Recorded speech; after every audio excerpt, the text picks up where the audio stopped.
De hecho, lo anuncié antes de ir a la pausa, más temprano también cuando hacía mis comentarios. Nos ha venido a visitar la congresista Susel Paredes, desde mi modesto parecer, una de las muy pocas congresistas que hace un buen trabajo en el Congreso y por eso ha sido merecedora de una serie de campañas que le impulsan grupos que por supuesto quisieran tener el camino mucho más allanado todavía para seguir privilegiando sus intereses. Ella ha tenido la gentileza de venir esta mañana, que va a ser nuestro primer programa del año, a visitarnos aquí a nuestros estudios. Congresista Susel Paredes, qué gusto saludarla, buenos días. Buenos días, primero desearte éxitos en esta temporada del 2025 y espero que el canal crezca, tenga más actividades y mucha gente la vea, porque acá se hacen análisis serios de lo que está pasando en el país, ¿no? Muchísimas gracias, congresista. Un año de tremendos desafíos y batallas por dar. Yo estaba más temprano haciendo un comentario sobre lo que públicamente ha dicho el presidente de la Comisión de Fiscalización, el señor Burgos, frente a la evidente amenaza por un lado y llamado a sus congresistas por otro, el señor Acuña, diciendo que lleven al señor Burgos a la Comisión de Ética, porque a él le parece más que perverso que haya dicho que en el Congreso había una red de prostitución y se cambiaban votos por sexo. Eso le irrita al señor Acuña, más que el hecho que haya habido una red de prostitución en el Congreso. Pero ¿por qué le quiero mencionar esto? Porque antes el mismo congresista Burgos dijo que había recibido amenazas y que temía que le metan 60 balazos como metieron a la trabajadora, a esta señorita Vidal, que está inmersa en este caso también. Entonces yo lo que decía es, y le pregunto, disculpe la introducción tan larga, ya estamos casi en la lógica como cuando a algunos funcionarios le llegaba un sobre con una bala y un sobre de plata, y tú tenías que elegir o la bala o la plata, es decir, ya la mafia en el centro de la política en nuestro país. Dos preguntas, una sobre por qué hemos llegado ahí, y si usted cree que eso, desde su actividad parlamentaria, ya es una cosa que en el Congreso no hay que ser muy exhaustivo para darse cuenta de que estamos en un momento ya de esa naturaleza. Bueno, sí, efectivamente, yo no creo que esto sea nuevo, ¿no? Esto del plato plomo, que es una frase del crimen organizado, de la mafia, es muy vieja. Entonces, creo que han habido congresistas corruptos en todos los congresos. Y hay congresistas mochasueldos. El caso más, digamos, lamentable y dramático es el del congresista que tiene esta enfermedad, que es parapléjico. Sí, el señor Urtecho. Urtecho, que ¿no? ha sido condenado. Ha sido condenado y se va a pasar más de 20 años preso, no, y su mujer también. Y está fugado, ¿no? Ya, así es. Ya. Entonces tenemos varios condenados así, no de este Congreso, de antes. Entonces, ¿qué es lo que ocurre? Que como es en el Congreso está, se toman decisiones muy importantes a través de leyes, ¿no es cierto? Por ejemplo, se han exonerado de una parte del impuesto a la renta a restaurantes. Cuando fueron a buscarme los dirigentes de estos restaurantes, bueno, yo me encontré, ya no han ido los chefs de los grandes restaurantes, ahora han ido otros, ¿no? A explicar que era muy importante bajar el IGB. Y yo le dije, pero eso será pues para los restaurantes muy chiquitos, pero los restaurantes de menú ni siquiera tienen RUC, tienen RUS. Entonces, yo voté en contra de eso, porque si tenemos tantas necesidades en el Perú, no podemos estar exonerando de impuestos. ¿Ya? Como los agroexportadores. Como los agroexportadores. 24 años después, con la idea de que hay que seguir incentivando la agroexportación. O sea, es decir, ya arrancó ese negocio. Seguir manteniendo al manganzón 50 años después, viviendo con los papás en la casa. Si ellos ya agarraron cancha, ya despegaron, claro. Ya bueno, pues sí, cuesta invertir. El Estado no te tiene que dar todo. Bueno, son esos. Después las peluquerías también querían. Entonces, todo el tiempo tú tienes gente que te busca para que votes en un sentido u otro. Pero hay casos donde son los propios congresistas quienes son parte de los gremios, ¿no? Por ejemplo, dueños de universidades, que es lo más obvio. Hay muchos dueños de universidades, no, varios. Entonces, sí, pues, les han perdonado la vida, han destruido su NEDU, ya la calidad educativa no está garantizada en las universidades porque han destruido su NEDU. Entonces, y así tienes también gente cercana, por ejemplo, agricultores que han tomado posesión de territorios de pueblos indígenas. Entonces, titulan al agricultor que hasta, pero hermano, están en territorio indígena, ¿cómo lo vas a titular? Claro. No, porque ellos están hace 60 años y los indígenas no usan esas tierras y tal. Pero también hemos votado en contra. Sí, claro. También hay otros que dicen, por ejemplo, para que sepas la presión que tienen ellos, ¿no? Porque ellos, esos congresistas, son los que directamente representan esos sectores. Entonces, tienes otros que dicen, no, las zonas reservadas las tienen que determinar las regiones, no el Estado Nacional. ¿Te imaginarás? Sí. ¿Cómo sería eso? Claro. Eso también lo interrumpimos porque decían que no existían los pueblos en aislamiento y contacto inicial, los pueblos indígenas en contacto inicial. Entonces, ¿ahora qué tienes? Tienes a los propios operadores de distintos intereses, ya sean universidades, territorio, gremios comerciales, industriales, etcétera, con sus propios representantes. Ajá. Ya no tienen intermediarios. Ahora, pero en el marco de esa representación, ya no solo el interés es por el negocio específico, sino por cuidarse las espaldas en el marco de la ilegalidad de la que ya son parte. Me refiero a lo siguiente: ¿cómo puede ser posible que el Congreso, que debe ser el espacio donde se le den las herramientas y armas al Estado que legítimamente nos tiene que defender frente a las mafias, que más bien se las empiecen a quitar, y que cuando la gente reacciona y el Congreso, entre comillas, decide reponer, por ejemplo, la detención preliminar, el Ejecutivo no lo haga pese a que a la fecha ya ha vencido? Es decir, ya no estamos frente a el lobista que busca que su negocio privilegie y le quite a unas exoneraciones. Estamos de mafias buscando cuidarse las espaldas porque la justicia en algún momento le puede pisar los talones.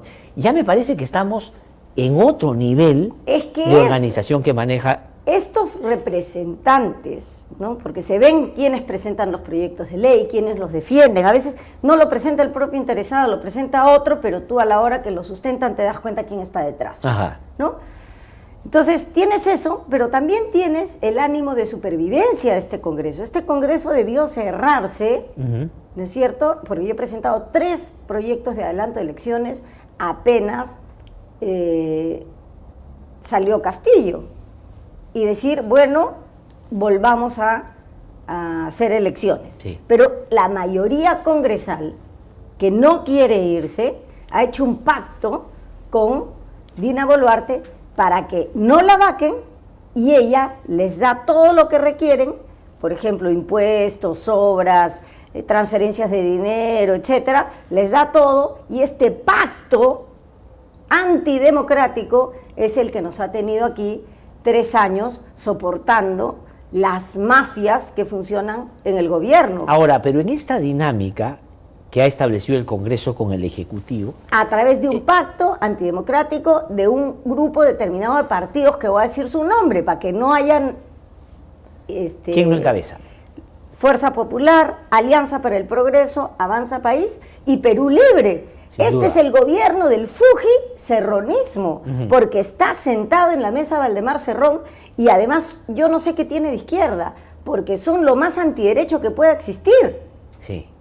Son homofóbicos, xenofóbicos, no son internacionalistas, son nacionalistas chauvinistas. Pero tienen una razón central para fortalecer esa alianza. Tienen al jefe prófugo que necesita no ser encontrado. O sea, decíamos, es evidente, y a eso se le ha sumado, en el caso de la propia Presidenta de la República, que el hermano está en la misma condición, y comprenderá usted que lo que menos, si antes no quería, lo que menos ahora va a querer es que se adelanten las elecciones o pelearse con quien las sostiene. Es Por evidente. supuesto. Entonces estamos ahora en una crisis democrática de tal naturaleza en que hay un grupo de poder conformado por congresistas de partidos que han hecho un pacto con la presidenta y que están dejando pasar cosas tan atroces como darle a los niños no solo carne de caballo, sino carne con caca de rata a los niños más pobres del Perú. Ahora, pero la carne con, digamos, de animales, con lo que usted refiere, en gestiones en las que la señora Boluarte estaba en ese sector, ella y que es la tenía que favorece a Frío Inca, que tenía a su vocero hoy presidencial vinculado, digamos, no sabemos con qué intensidad, pero por lo menos al periodo donde esto se producía, que iban a detener hace 15 días, pero no lo han detenido porque hay una ley que la presidenta no quiere sacar. No la va a promulgar. Entonces, mira tú lo escandaloso, ¿eh? Ella no firma la ley, no la hace publicar en El Peruano, porque su vocero su busto parlante, el hombre que habla por ella, sí. ¿no? El que dice que es traición a la patria salir a protestar mientras están los visitantes, sí. Ese mismo es el encargado de Caliwarma cuando le dieron las concesiones a Frigoinca. Sí. Entonces, para proteger a su vocero, sí. ella no firma. Cuyo dueño ha aparecido muerto en un hostal en situaciones que, digamos, ya aparecen en una serie de Netflix. O sea, es decir, yo, cuando usted dice que esto viene atrás, coincido. Pero yo, la vez pasada, me encontré con un expresidente del Congreso, el señor Abugatasi, y me decía: mire, extraño al planchacamisas, a la lavapiés, extraño a las robacables, porque esos, por supuesto, eran malos y hacían cosas que a uno no le gustaría que haga un congresista. Pero eso no eran estas mafias que tenemos acá. No es justificatorio, pero es una explicación de cómo se ha ido deteriorando y cómo la intermediación ha ido saliendo y la presencia directa de las organizaciones es la que establece. Por eso Pablo Escobar dijo: ya basta, me tienen harta estos políticos a los que les tengo que pagar para que hagan lo que yo quiero. Mejor yo mismo postulo. Él postula, gana, se hace diputado y después él se arrepiente.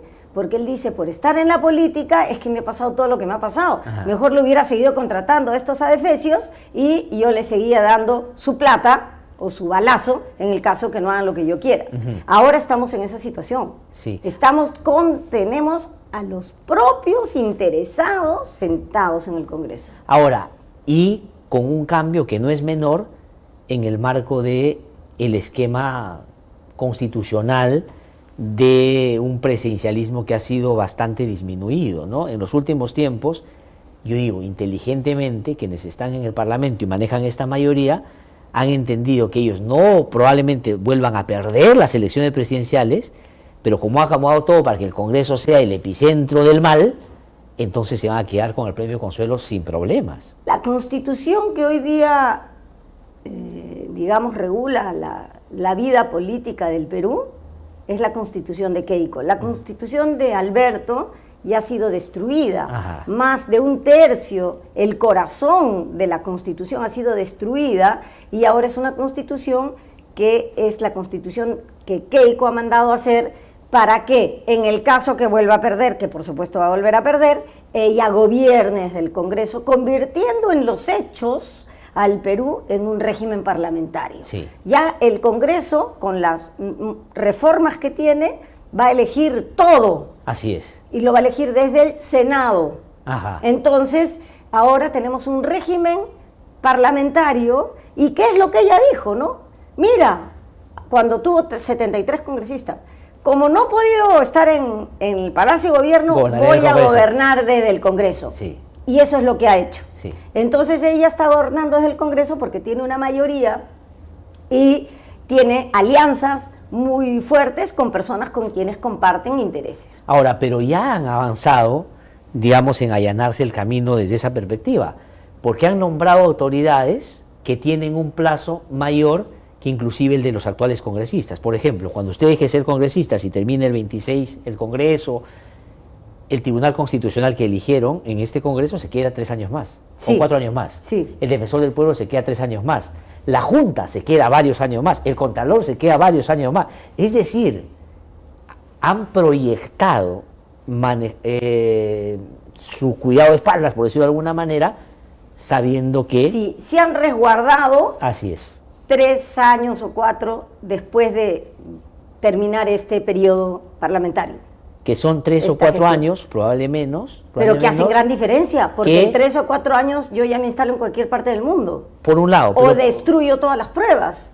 Por un lado, pero por otro lado es el tiempo que se dan para que si el presidente o presidenta que llega no es amigable, le dan imposible, terminen vacando. Le doy la vuelta, pero no se disuelve el Congreso. Así es, así es. Entonces estamos en los hechos en un régimen parlamentario de esta Constitución de Keiko, que ella es la que la ha mandado a hacer, porque la Comisión de Constitución está presidida siempre por el fujimorismo. Ellos ponen la agenda, ellos ponen que se discute, ellos coordinan los votos. No puedo negar la habilidad y la experiencia que han acumulado durante varios años los fujimoristas para encontrar las rutas y hacer claro, pero lo eso, que quieren. ¿por qué han, digamos... Pero no podemos negar su habilidad. No solo podemos decir son malos, pero pero son muy inteligentes y son hábiles, conocen el mecanismo por dentro. Ahora, justamente me parece que afinan la puntería una vez que reconocen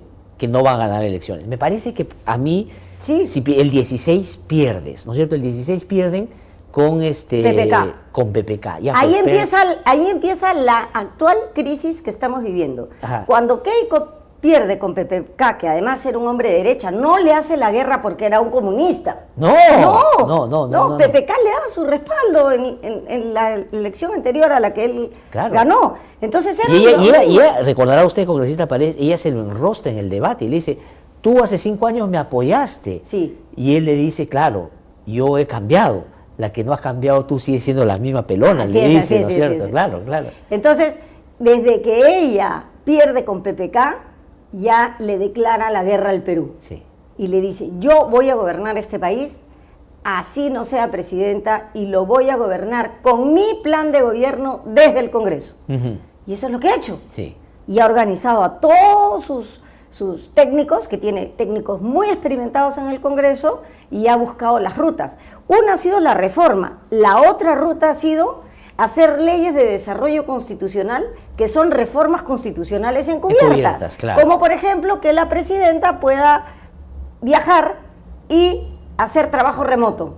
Sí. Eso es una reforma encubierta de la Constitución. Claro. Entonces, como ellos saben muy bien cómo hacer las cosas, han hecho reformas directas y han hecho reformas encubiertas a través de la modificación Ahora, de leyes. solamente para que quienes nos siguen entiendan la figura, es decir, la Constitución es algo que no se puede cambiar porque a uno se le ocurre, tiene determinados candados para que sea difícil cambiar la Constitución. Entonces, ¿qué están haciendo ahora? Estabilidad política. Claro, cambiando las constituciones por leyes que son menores a la Constitución, porque el procedimiento de cambio constitucional requiere 2 legislaturas o requiere una legislatura con más referéndum. Dice, ¿para qué vamos a ese trámite? Pero ¿qué dice, por ejemplo, mi colega, la congresista Tudela, dice, un ratito, la Constitución es un marco, hay leyes de desarrollo constitucional.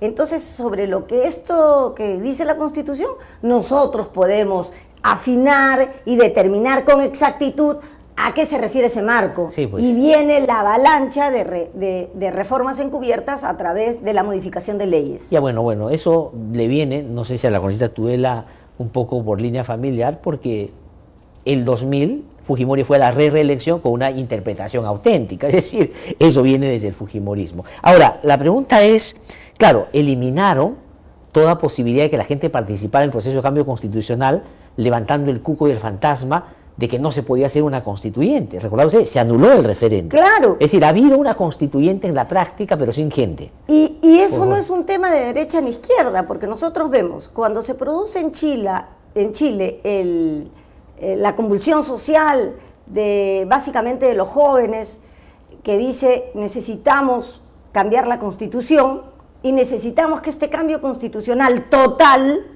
se haga a través de una asamblea constituyente que tenga representación no solo de partidos, sino de organizaciones sociales, aquí se le paran los pelos. Así es. ¿Por qué? Porque si aquí postulan los partidos junto con organizaciones sociales, ¿qué es lo que va a pasar? Pierden los partidos. Pierden los partidos, claro. Y las organizaciones sociales van a... Entonces, ahora, ya que usted ha citado a su colega Tudela, hay una declaración que yo puse aquí hace mucho tiempo, cuando ella proyecta la posibilidad de una constituyente y ella reconoce, no creo que tan explícitamente, pero desliza, que es irresponsable eso porque no tendrían el control de lo que va a terminar siendo esa constitución. Y ese es el corazón del pensamiento. Así es. Mejor dicho, sí, el disco duro, la parte central no es que haya asamblea o que no, sino cuál es el mecanismo en el cual yo tengo el control total. Claro. La asamblea constituyente en el Perú es perfectamente posible, pero hay que hacer como en Chile. Hay que hacer una reforma constitucional para permitir que la reforma total se haga no solo en el Congreso, sino se haga a través de una asamblea constituyente que no solo tiene representantes de partidos, sino de organizaciones sociales. Sí. Y a eso se negaron tajantemente los partidos, que están aquí muy desprestigiados, y dijeron, nos van a arrasar.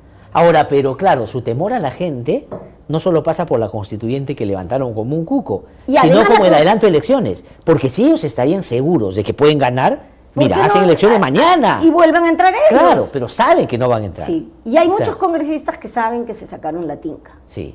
Entonces, claro, ese es el otro grupo que dice, no, tiene razón, mejor claro. acá nos aseguramos, porque si después nos salimos, claro. acá esto nos quedamos sin chamba, más una chamba en condiciones que probablemente muchos no hubiesen tenido. Pero nuevamente digo, no es el sueldo de congresista, es el voto, usted lo ha dicho en otro momento, ha dicho sino es el voto que puede ser estimulado, digamos, o no de distintas maneras, porque si no me vuelven a sancionar en ética. Entonces, aquí, primero, que quien convocó a la Asamblea Constituyente fue un presidente de derecha en Chile. Y dijo, ya, si la convulsión social se va a solucionar construyendo un nuevo pacto social, ¿cuál es el problema? Pero era un presidente de derecha con otro pensamiento de derecha, no con estos de mercantilista de derecha, que quieren vivir del Estado. Es tan así que cuando se empieza a encaminar el proceso, la izquierda pierde en los términos que había querido. O sea, esa es la democracia. Pues, así es. Pero ellos saben que inclusive, en comparación con Chile, somos un país nosotros mucho más diverso, de menor control. Por eso es que pierden elecciones 3 veces seguidas. O sea, no pueden controlar a la gente. Entonces, ¿cuál es la lógica natural de un partido? Oye, si no podemos convencer a la gente, hagamos un esfuerzo, cambiemos y persuadamos, ¿no? Para poder convencer en la próxima. No, evitemos a la gente, ha sido su respuesta. Así es. No pasemos por la gente. Así es. Entonces, pasar por el tamiz de la gente significa perder, y ya que he llegado el poder y me doy cuenta que es inalcanzable de otra manera, no lo van a dejar, pues. No. Fujimori lo dijo, el papá. La señora Dina, hemos quedado, se queda hasta el 26. Y se queda hasta el 26. Porque además, ahí creo que si la sacaran ahora en abril o mayo, ¿no? Cuando convoca elecciones. Usted no ve posible eso, porque hay algunos que dicen, como el último año no se puede cerrar el Congreso, la van a sacar porque peso muerto es demasiado. Hay dos posibilidades. La sacan, pero ¿a quién ponen? Al que pongan se va a hacer chicharrón. Sí. Entonces, mejor que se termine de quemar Dina. ¿Para qué nos hacemos problemas? Mira la crisis que hay en Alianza para el Progreso. Sí. Se están saliendo, varios fujimoristas están entrando a Alianza para el Progreso, entonces esto se está recomponiendo de una manera brava. Entonces, la primera es que ella se quede para que se termine de quemar.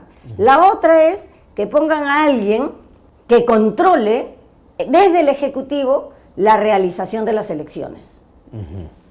¿Por qué? Porque el Ejecutivo tiene a su cargo las Fuerzas Armadas y Policiales. Y como ha habido otra reforma constitucional en la que las Fuerzas Armadas van a tener una copia de los votos, Dios mío, Jesús. Para gritar el fraude cuando no hay fraude inclusive. O sea, no, ya ni siquiera van a llegar a gritar fraude, van a cambiar directamente los votos. Sí, pues. Ahora, entonces, esa es la posibilidad. Y ahora, en ese esquema, en este contexto, esta película que hemos hecho. Alianza para el Progreso, ¿por qué finalmente tiene tanto peso? ¿A qué voy?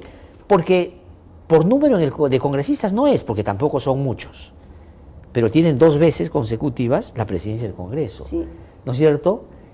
¿Qué tiene que no se nota Alianza para el Progreso de tan bueno que siempre cae parado, ¿no? O al revés.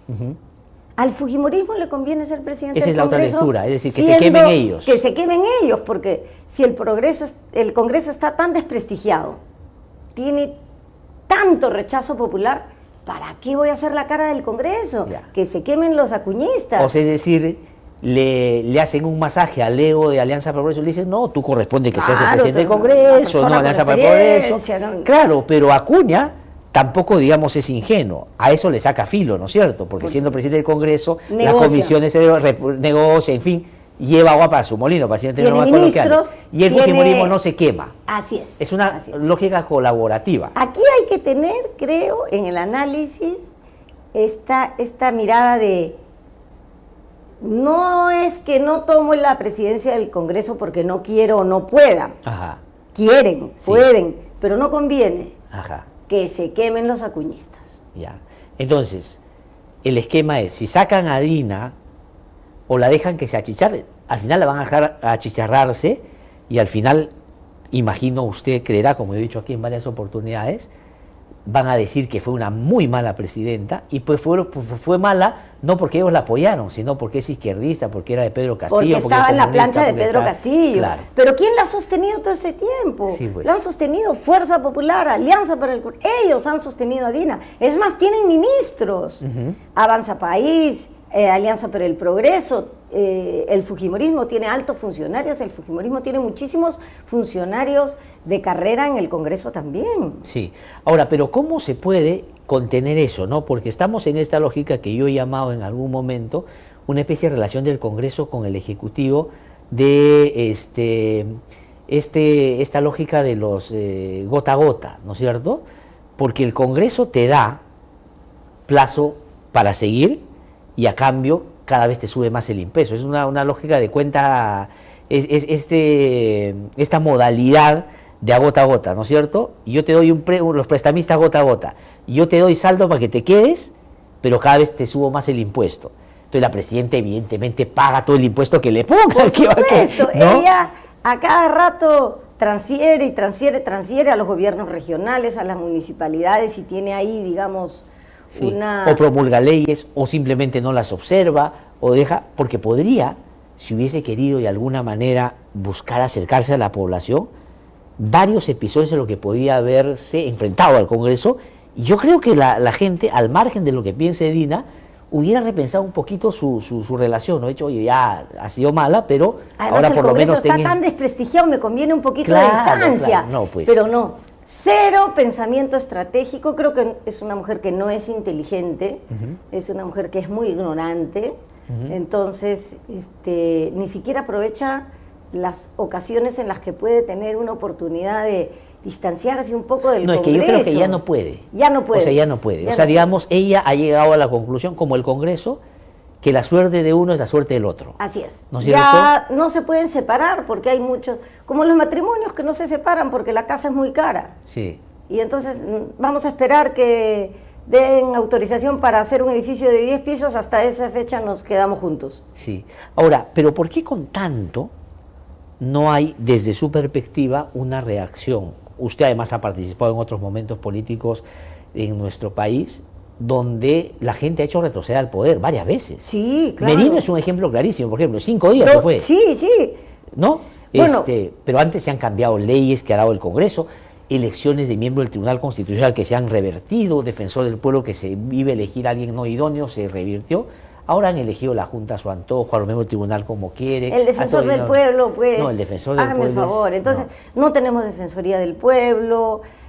La policía está a cargo de las investigaciones. Sí. Entonces, quien te chapa y quien te hace el parte y quien inicia el proceso penal es la policía. ¿Que depende de quién? De este ministro de Feciero. Ajá.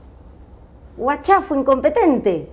Entonces, este ministro... Pero es incompetente si uno lo mide de cara al problema central que es la inseguridad, claro. Pero es muy competente de cara a los intereses de la presidenta. Claro, es un gran guardaespaldas, sí. Entonces él va a estar ahí, sí. Y además es descarado, cínico, ¿no? Entonces, tenemos a un ejecutivo que trabaja para sostener a Dina y tenemos a un legislativo que trabaja para sostener a Dina y no quemarse en las siguientes elecciones. Sí. O sea, estamos fregados. Ahora, pero está en otro lado, congresista Susel Paredes, que nunca he visto yo tanta desfachatez después de hacer del daño, porque digamos, antes nos agarraban del horno, por decirlo de alguna manera, nos sacaban una ley a medianoche, pero medio que disimulaban haberla sacado. Ahora te la sacan y es como que la presidenta esa vez, tu mamá te grita, ¿no es cierto?, sí, encima. Sí. Miren lo que han hecho en el caso del cofre. Han puesto a la guardaespaldas como auxiliar de la Agregaduría Policial en Madrid. La han alejado del proceso, pues. No, pero antes de eso, su testimonio ha cambiado. Claro. Se ha alineado con los otros, que ahora resulta y los que ella no vio nada, claro. Así es, así es. Pero eso antes, digamos, más o menos se disimulaba, ¿no? No, ahora es descarado, ya no tienen ningún pudor, se ha perdido el pudor. Sí. Las dictaduras no tienen pudor, ¿ah? No hay dictador. O sea, esta es una dictadura, más allá, digamos, de la exquisitez, si uno quiere. Que si fue elegido por el pueblo, claro. No, que si es la sucesión constitucional. No, ¿por qué no sale la gente a la calle? Que es lo que me has preguntado. Sí. No sale porque hay leyes que te pueden meter hasta 12 años preso. Sí. Ya. entonces te detienen. O te matan. Te matan. Entonces la gente también cuida su integridad y cuida, y tiene temor porque lo pasa a sus hijos, los hijos tienen temor por lo que pasa a sus padres, a sus hermanos. Mira, no hay justicia todavía para los 49 ejecutados extrajudicialmente por Dina Boluarte. Y fíjese usted, miren ustedes en este, como yo decía más temprano, esta época de doblez, en esta época de los embusteros, ¿no? Que la presidenta sale a un discurso a la nación y dice, este año será mejor si no nos disparamos a los pies. O sea, utiliza una cosa que cualquier persona con algo de sensibilidad... Es que no es inteligente, nuevamente, o sea, porque ya yo no te digo que diga frases brillantes, pero evita las estupideces. Y ella no tiene las capacidades de evitar decir tonteras, como la otra de, ya no me pongan 3, pónganme 0 y nos vamos a penales. Sí. Se va a ir a los penales, pues no sé si a Virgen de Fátima, Chorrillos, a no sé cuál, pero va a ir a penales. Sí. O sea, ya estamos hablando en un límite de básico, elemental, primario, casi unineuronal, ¿no? Ahora, otra cosa sobre la que le quiero preguntar, que a mí me preocupa, y lo he dicho en varias oportunidades, es como suele pasar en las dictaduras también, el apego a las Fuerzas Armadas y a la policía, en una lógica de toma y daca también, yo diría, vergonzosa. O sea, la policía y las Fuerzas Armadas han recibido en el gobierno de Dina Boluarte lo que en los últimos 30 años, todos los gobiernos que pasaron no le quisieron dar porque no correspondía que les dieran. Entre otras cosas, gastar más de 10 millones de soles en comprar unos aviones que uno sabe para qué puedan servir. ¿Con quién nos vamos a pelear? Brasil sí. no necesita disparar un tiro para avanzar en nuestro territorio, porque los peruanos que viven en la frontera brasilera estudian en el colegio brasilero y se curan en el hospital brasilero. Así es. Porque ellos tienen una política de fronteras desde hace décadas muy eficiente. Entonces, la gente habla portugués, va a su colegio, sí tiene su DNI peruano, sí. Pero Brasil no necesita. Chile, menos. No, olvídate que... Ya, Colombia tiene en esa zona una serie de problemas que controlar. Ecuador ya nos invadió. Yo he estado en el CENEPA, sí, claro. Hace 2 meses y todo el Bajo CENEPA está lleno de dragas. Como ya acabaron en esa parte con el oro, ahora quieren subir. ¿Y qué quieren hacer? Porque la parte de no navegable del río CENEPA está llena de rocas gigantescas, de pongos. Me decían, para que los hermanos puedan traer sus papayas, sus piñas, necesitamos volar esas rocas para que sea navegable, para que podamos bajar a los enfermos, ¿no? Y en realidad lo que necesitan es hacerlo navegable para que la minería ilegal avance. Así es. Pero la cordillera del Cóndor, por la que ahora se han pagado una serie de bonos a los que han luchado en la guerra, ¿no? Ya está tomada. ¡Está tomada! Claro. Hay videos, fotos. Yo no he podido ir porque hay que caminar como 10 días desde la zona que no es navegable, el CENEPA, hasta la frontera, y no me quiero ir en un avión del ejército, ni en un helicóptero del ejército, tendría que ir caminando. Entonces, lo que yo sí he oído y he visto es que la influencia de los mineros ecuatorianos es inminente, total, en esa parte. ¿Y qué dicen los héroes de la patria? Sí. ¿No? Sobre la invasión, o sea, porque ya no en esta época ya no te invaden los ejércitos, sí. Te invaden las organizaciones criminales. Así es. Entonces, te están invadiendo en el Ecuador una serie de organizaciones criminales, en Colombia y en Brasil otras, tenemos el Comando Vermelho, o sea, tenemos se han los restos de la FARC. Ya a estas alturas. No, ya, tienen control territorial. Sí. Y cuando tú le dices al cuartel que estaba más cerca, a Huampami, que es la capital del río CENEPA, te dice, es que solo tenemos un bote, sí. Es que no tenemos gasolina. Si quieres pon tú la gasolina, sí, yo te puedo llevar, ¿no? Y yo o sea, no hay control territorial. Congresista Paredes, en la frontera. Una vocación tan institucional y democrática como las comunidades indígenas, que van al Ministerio del Interior, van al Ministerio de Defensa, van al Ministerio de Ambiente. Y dicen, nos están invadiendo, no, y piden interdicción. Sí. ¿No? Por favor. El APO amenazado de muerte, el jefe de Odecofroc. Sí. Un joven amenazado de muerte. Dante Segecam. Sí. Y si él muere es porque el Estado no lo ha protegido.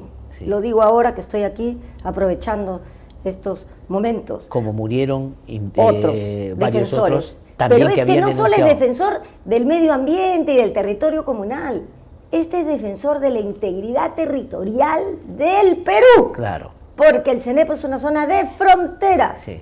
Y no están haciendo nada las Fuerzas Armadas y policiales para que no atraviesen la frontera los ejércitos del crimen organizado. Por eso yo planteé en un proyecto de ley que sean las Fuerzas Armadas las que se ocupen del control de las fronteras y que todos los policías que están en la frontera salgan a cuidarnos en lo que se refiere a seguridad ciudadana. No quieren. Sí. Dice, la Constitución dice que nosotros somos apoyo a la policía, pero hermano, la policía está ocupadísima. Sí. Ocúpate tú, que tienes helicópteros, Ahora, que tienes aviones. O sea, si no sirves para cuidar la frontera, ¿de qué estamos hablando? Claro, que le den 1/3 de lo que se gaste en el BRAE para cuidar la frontera Las y ver cómo se fronteras. puede mejorar. Y ya está. Y en el BRAE estamos con el cuento de perseguir ¿Cuántas décadas? 30 años. Ya. O sea, ese es el otro tema. Ahora, con este tengo Ese es que otro ir, tema porque ya sí. Sí, nos tengo hemos- que ir culminando lamentablemente, pero ¿cómo se sale de esto, no es cierto? ¿Cómo va la construcción de una alternativa que no sea, digamos, yo siempre apelo a una lógica más o menos como la guatemalteca, ¿no? El actual presidente Bernardo Arévalo, ¿cuál fue el elemento central de su campaña que lo llevó a ser elegido? Cosa que quisieron impedir los que están organizados mafiosamente allá, ¿no es cierto? El pacto de los corruptos. Él dijo, yo voy a llegar y voy a traer abajo todo lo que hicieron este pacto de corruptos. Y pasó lo que aquí quieren evitar que pase, que gane uno que no es de ellos, ¿no es cierto? Pero él tenía el discurso desde el comienzo. Mi plan de gobierno es deshacer lo que han hecho estos. Más o menos, no estoy fraseando un poco. ¿Quién levanta esa bandera? Al margen de que usted lo hace más individualmente, digamos, unos cuantos por Pero, ahí. ¿Cómo se construye algo que pueda? ¿Cómo puede ser posible que quienes están en el poder tengan 3%, un 94% que rechaza de cómo se ejerce el poder y no hay nadie que, entre comillas, capitalice políticamente eso y que se convierta en una alternativa viable para enfrentar a eso?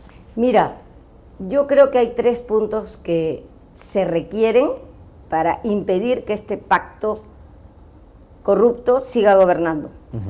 Primero, tenemos que generar una unidad capaz de enfrentar a estas fuerzas que además ahora están desprestigiadas.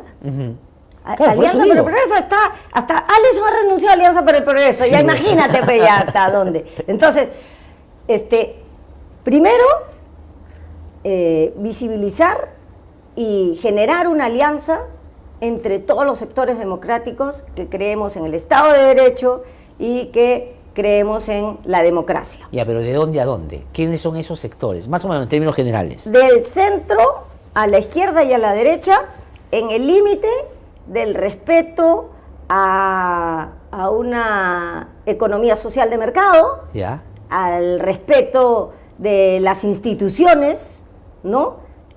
Ese es el límite. O sea, no salirnos de los tratados internacionales.